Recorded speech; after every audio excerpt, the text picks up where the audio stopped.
2025-এর শুরু থেকেই চীনে আতঙ্ক ছড়িয়েছে HMPV। চীনের পর এবার ভারতেও এই নতুন ভাইরাস। HMPV কি? Human metapneumo virus.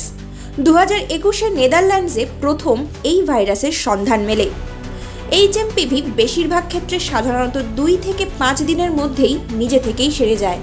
এটা একটা RNA ভাইরাস, ঠিক আছে। নিউমোভিরিডি বলে একটা ফ্যামিলি আছে, তারই গোত্রীয় হচ্ছে হিউম্যান মেটা নিউমো ভাইরাস।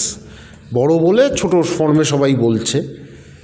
এটা সারা পৃথিবীতে, সারা বিশ্বে এটা হয়। ঠান্ডার সময় এটা খুবই দেখা যায় এর প্রকোপ। HMPVর উপসর্গ: একটানা কাশি, আসতে পারে ধুম জ্বর, নাক কান গলা ব্যথা, হানা দিতে পারে ফুসফুসেও, হতে পারে শ্বাসকষ্টের সমস্যাও। কারণ এটা অতি সাধারণ ভাইরাস, 7 দিন থাকে, 7 দিনের পরে চলে যায়। মৃদু উপসর্গগুলো নিয়ে আসে: সর্দি, কাশি, জ্বর, নাক দিয়ে জল পড়ছে, হাত পা ব্যথা, যেরকম অন্যান্য ভাইরাসগুলোর ক্ষেত্রে।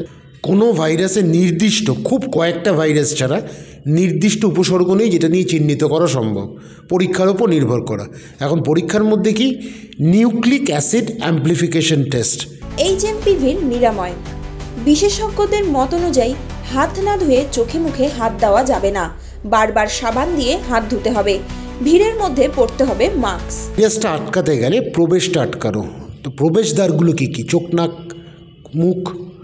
মুখটা বড় জায়গা, সেখানে হতে পারে।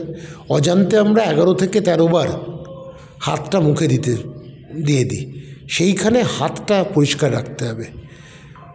নখটা কেটে রাখতে হবে, কারণ নখের নিচে ময়লা থাকে। তো এটা যদি করতে পারি, হাতটা যদি ধুতে পারি ঠিক মতন, প্রায় 20 সেকেন্ড ধরে, এই গেলাম হাতে দিয়ে দিলাম তা নয়, 20 সেকেন্ড। আর দ্বিতীয়ত হচ্ছে মুখে মাস্ক, যেটা আমরা এখন ভুলে গেছি। কারণ কোভিডের সময়ও দেখুন আমরা মাস্কটা বাধ্যতামূলক করা হয়েছিল, তবুও মাস্ক পরিনি।